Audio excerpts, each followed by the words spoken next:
You know, in the world of The Giver, everything seems perfect, right? But there's one chapter where that perfect facade just completely cracks open. It's the moment a simple childhood game stops being a game and a horrifying reality crashes in. Today, we're diving into the day the curtain wasn't just pulled back, it was torn to shreds. So let me ask you this. What if seeing the truth meant you could never, ever go back to the life you knew? I mean, really losing everything. This is exactly the spot Jonas finds himself in, and it's what makes this chapter so powerful and, well, so devastating. All right, to really get what happens next, we have to understand what's going on inside Jonas's head. He's not just one of the kids anymore. Because of the memories he's been getting, he's living in a totally different world, one with a depth of feeling that, honestly, no one around him could even begin to imagine. I mean, just look at the difference here. For everyone else, anger is just, being a little impatient. Sadness is a tiny blip that's easily fixed. But Jonas, he's felt real, soul-crushing grief. He's felt the kind of burning rage that comes from seeing true injustice. He's learning that real feelings, they don't just go away because you talk about them. And what's pouring gasoline on this fire? Well, it's this huge act of rebellion. Jonas stopped taking his pills. For 4 weeks. These are the pills that numb everyone's emotions. So you take that and you combine it with this flood of memories, and yeah, his entire world is basically coming apart at the seams. And it's not just about his feelings, His whole perception of reality is shifting. Colors aren't just these weird, fleeting things anymore. They're real, permanent. The river isn't just a river. It's like a direct line to history, flowing from a real place that he now knows exists, a place called elsewhere. Okay, so this brings us to the moment it all goes wrong. The community gets an unscheduled holiday, a total free day, which is super rare. It's supposed to be pure fun, but for Jonas, an innocent game of make-believe is about to collide with his new reality in the absolute worst way possible. So, picture it. It's a sunny day, everyone's outside laughing. Jonas finds his friends, and they're in the middle of a game. And then he hears it, that classic kid sound.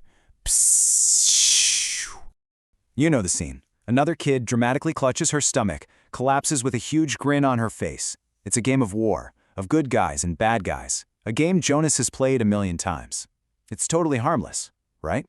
Then his best friend, Asher, points a finger gun right at him. "You're in my line of ambush, Jonas, watch out!" And for just 1 second, everything is normal. Everything is fine. And then it all just shatters. Boom! In an instant, the game is gone. It's replaced by a memory the giver gave him, a real memory, of a real war. He sees the face of a dying soldier, a boy his age, begging for water. And all those playful pows and blams, they're drowned out by the memory of what real death sounds and feels like. And this isn't just a sad thought for Jonas. It's physical. He literally feels like he's choking. He can't breathe. He's trying not to cry. He's just frozen there, paralyzed in the middle of a field while his friends are still playing their silly, completely oblivious game. And that collision of worlds, it creates this massive, uncrossable gap between him and everyone he loves. This is the moment Jonas realizes that he is now completely, and probably forever, alone. So what's his best friend's reaction? Not "Are you okay?" Nope, it's annoyance. You ruined it. That's all Asher can see, that Jonas just stopped playing and ruined the fun. He has no framework, no possible way to understand the absolute horror his friend just experienced. And that's the painful heart of it, isn't it? Jonas knows it's pointless to explain. He knows they can't get it. How could they? Without the memories, his words are just words. The gap between his world and theirs is just too big to cross. So as he watches his friends just ride off, laughing without him, it hits him. This profound sense of loss. His childhood, his friendships, that feeling of safety, it's all just slipping away. The very knowledge that makes him the receiver has become his own personal prison. Later that night, things seem to calm down. You'd think the worst part of the day was over, but the horror isn't done with Jonas yet.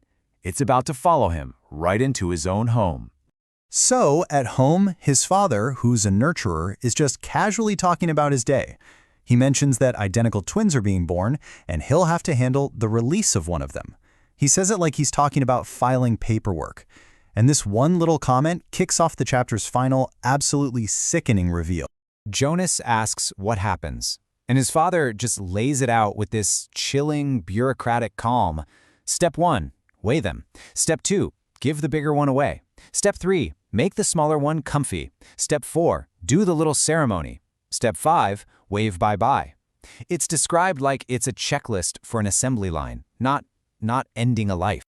In that last part, he says, "Then I wave bye-bye," in that special, sweet voice he uses for babies. He even does the little wave. And it's that gentleness, that casual, loving tone, that's what makes the whole thing so unbelievably monstrous. And as if it couldn't get any worse, at that exact moment, little Gabriel, the baby they're caring for, giggles and waves back at him from his crib.